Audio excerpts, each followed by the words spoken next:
Very good morning and welcome back again, my dear students.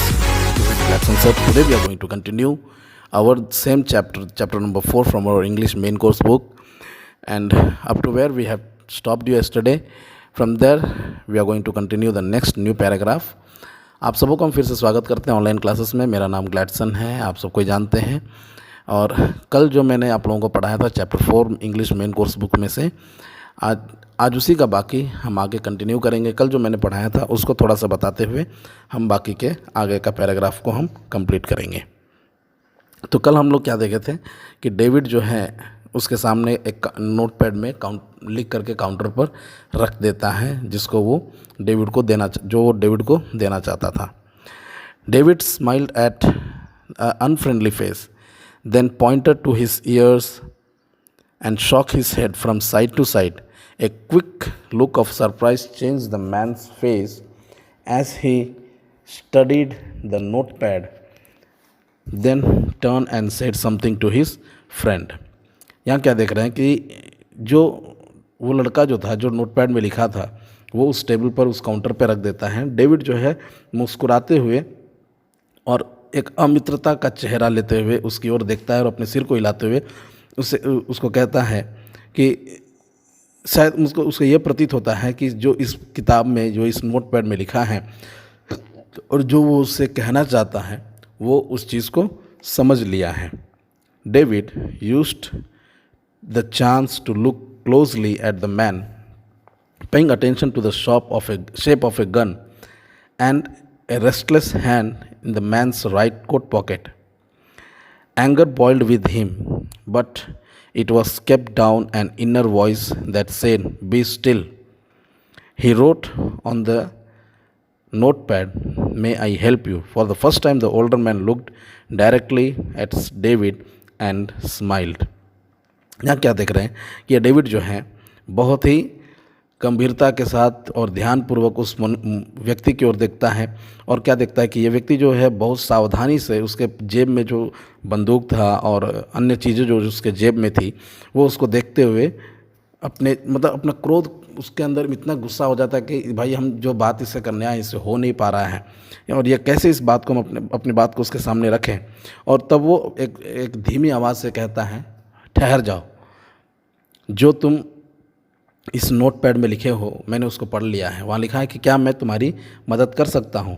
तो पहली बार ये बुज़ुर्ग व्यक्ति जो है सीधे सीधे उस व्यक्ति पर देखता है और मुस्कुराता है.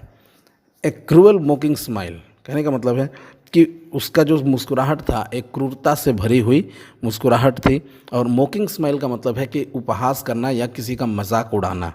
ठीक है, वो उसका मुस्कुराहट ऐसा लग रहा था कि वो व्यक्ति जो है, जो सामने जो व्यक्ति खड़ा है, वो उसका मजाक उड़ा रहा है. They both understood why he was there and why his friend remained at the door. They looked like men who were down on their luck and were now ready to try something they would later be sorry about. अब यहाँ देख रहे हैं कि ये व्यक्ति इनको देख करके समझ जाता है. कौन? डेविड इन लोगों को देख करके समझ जाता है कि भाई ये व्यक्ति क्यों यहाँ आया है, और इसका जो मित्र, जो लड़का साथ में आया है, वो क्यों बाहर के दरवाजे पर खड़ा है. हो सकता है कि ये लोग किसी काम से यहाँ आए हैं जिसके लिए वे लोग बाद में अपने आप को बहुत शर्मिंदा महसूस करेंगे. हो सकता है कि हमें लूटने आए हों या फिर हमसे कुछ ज़बरदस्ती लेने आए हों. इस बात को सोच करके उनको ऐसा प्रतीत होता है कि शायद इसको ऐसा करने के बाद में कहेगा अरे यार ऐसा नहीं होना चाहिए था. देन व्हाट, उसके बाद क्या होता है? The clock ticked on. David Comley wrote another message, have you come to pick up a clock और watch. Then he pointed to the lone board filled with hanging clocks and pocket watches. He was not a pawnbroker, but at the same time could not say no to the needy people who placed their old watches or clocks before him for anything they would get. He loaned more than he should. They would be there when the owner wanted them back at the same price he had paid with no interest.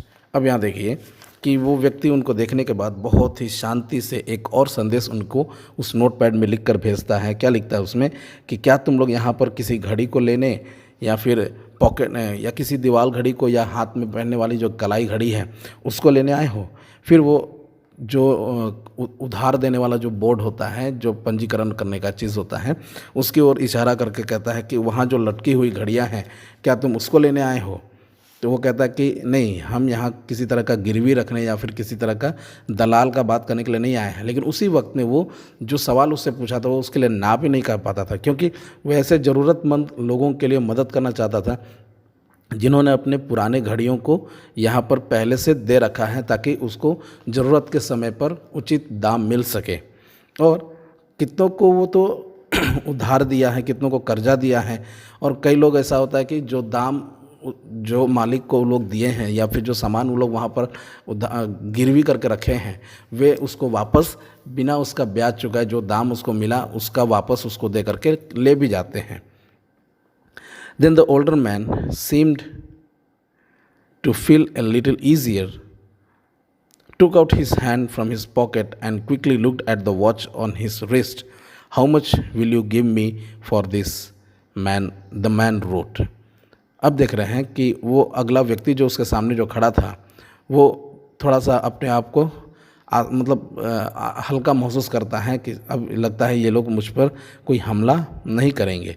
क्या है कि वो अपने जेब में हाथ डालता है तो देखता है कि उसकी कलाई पर एक घड़ी लगी हुई है। तो वो उस कलाई पर जो घड़ी बंधा है उस घड़ी को दिखाकर पूछता है कि अच्छा ये बताओ, वो एक कागज़ में उसको लिख नोटपैड में फिर वापस लिख कर पूछता है कि ये बताओ कि ये जो घड़ी है मेरे हाथ में इसके लिए तुम मुझे कितना दाम दोगे। तो कहने का मतलब है कि ये त्यौहार के समय में कि कई लोग होता है कि उनके पास कुछ अच्छी चीज़ खरीदने के लिए पैसा नहीं होता है, तो वे लोग अपनी महंगी से महंगी चीज़ को गिरवी रख करके दूसरों के यहाँ और वहाँ से पैसा लेकर के अपना पर्व त्यौहार मनाते हैं। तो ये घटना यहाँ पर बताई जा रही है, उल्लेख कर रहा है कि एक व्यक्ति अपनी ज़रूरत को कैसे पूरा करता है। तो आज हम आपके लिए यहीं पर समाप्त कर रहे हैं। बाकी का जो शेष बचा हुआ पैराग्राफ जो है उसको हम कल के दिन हम आपको समझाएंगे। अभी तक हमने आपको जहाँ तक पढ़ाया है उसमें आपको अगर कोई भी सवाल अगर पूछना है तो आप मुझसे पूछ सकते हैं। यदि आपको नहीं समझ में आया हो तो वो भी हमसे आप पूछ सकते हैं। जहाँ तक मैंने पढ़ाया आप उसमें का सारा वर्ड मीनिंग आप उसको लिखेंगे और उसके बाद वर्ड मीनिंग को याद भी करेंगे। साथ में जहाँ तक मैं पढ़ाया अभी वहाँ तक आप लोग क्या करेंगे, उसको हैंड राइटिंग में, अच्छे हैंड राइटिंग में आप उसको एज ए होमवर्क में उसको ले लेंगे। Okay, thank you. हम आगे अगले क्लास में मिलेंगे, बाकी चैप्टर को हम कंप्लीट करेंगे और उसके बाद इसके एक्सरसाइज को भी कंप्लीट करेंगे। तब तक के लिए आप लोग इस चैप्टर को पढ़िए और उसको ध्यान से समझने का कोशिश कीजिए। Okay, thank you. We will be seeing you in the next class. May God bless you all. Have a nice day.